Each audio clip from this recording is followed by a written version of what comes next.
Hi guys, my name is Laura, and today we're going to be talking about how I figured out that I was gay. I have a list. So I think the first thing we should talk about is memories that I have that are very clear signs. Very clear signs. The first one is when I was 8 years old, I had this friend that was a girl that I would kiss on the cheek constantly. And I never ever did that to a boy. Oh god, yeah, that was a crush. That was definitely a crush. Well, shit. Oh, shit. So going off of that, let's talk about how I had to force myself to have crushes on boys. And I know just saying that is a bit much. So to take down the intensity of that statement, allow me to explain. When you're younger and you go to sleepovers with your friends, it always gets to that point of the night where you talk about who you have a crush on. So of course everybody goes in a circle, they're like, oh my god, Jimmy is like super cute. And then they go to the next one's like, oh my god, Tommy. And like, yes please. And then they get to me and I say, I don't have a crush on anybody. And it's as if the world is falling apart because they think I am such a liar and that I'm hiding it from them and that I don't trust them so I can't tell them. And it just gets really exhausting continuously saying, no, I seriously don't have a crush. They're like, yes you do, you have to have a crush. And you say, but I don't. And they're like, yes you do. I'm like, oh my god, you're all nuts. Let's hang out for the next like 10 years. So to avoid that, what you do is that you pick someone.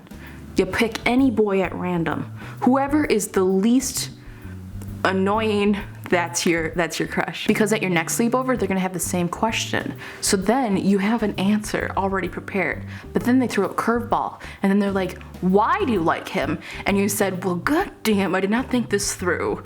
And then you just start making up stuff. It's pretty bad when they tell that person then. And then that person's like, we should go to a movie, and you're like, I don't want to at all. And they're like, but I know you have a crush on me. And I'm like, get the fuck away.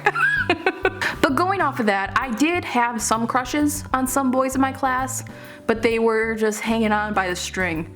Like, they were really weak to begin with. He could do something as simple as make too much noise during class, and you're like, that's it. He's way too loud. I can't. So back when I had Facebook, which was a handful of years ago, there was a section of your profile where you can select if you're interested in women or men. And because I didn't realize I was gay, of course I wasn't going to select women, but the men freaked me out because when I thought of men, I thought of my grandpa, I thought of my dad. I'm like, these are men. I don't want to date a 50-year-old. So I just left it blank. I come to find out that that's a very gay thing to do. Okay, now I'm thinking about it, and I was like the only one who got weirdly offended by that question. Everybody else had no problem selecting who they were interested in, but I thought it was super intrusive and just plain rude. Oh god, oh my god. The next thing I want to talk about is how I had crushes on celebrities back in the day that were boys.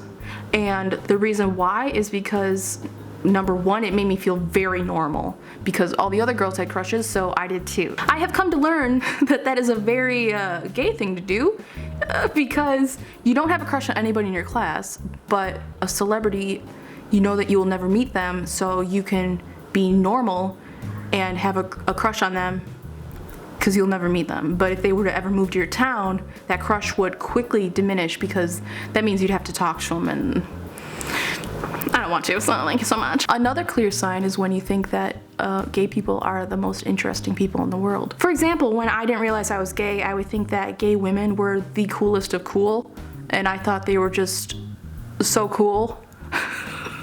But in actuality, it's like they're no different than anyone else. It just seems like they're more comfortable. Why am I talking like I'm not? I am.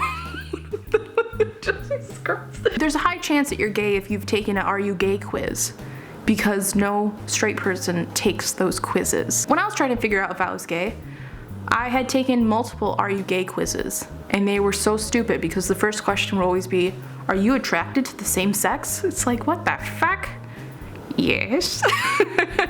I think a good way to wrap this up is to give my younger self, who was questioning her sexuality, some advice. Just kind of take your time and just think things through. Think back at memories and try to think, was that gay? And there's a high chance where it'll be like, yeah, that was gay. Also, if while you're looking through your memories, you realize, actually, I don't think I am gay, that's fine too. I mean, for you, Laura, that's not the case, but for other people, that could be the case. I had so much more to add, but this video is already long enough, so I'm not going to, make it any longer. I hope that this video was informative, even if you're not questioning your sexuality and you're just watching this. I hope it was informative. I don't know. I know this video was kind of generalized, so if you have any specific questions, you could leave it in a comment and I can make a video with a response. Also known as a Q&A. That's the thing. Yes. If you haven't subscribed to my channel yet, please feel free to do so. There will be more gay videos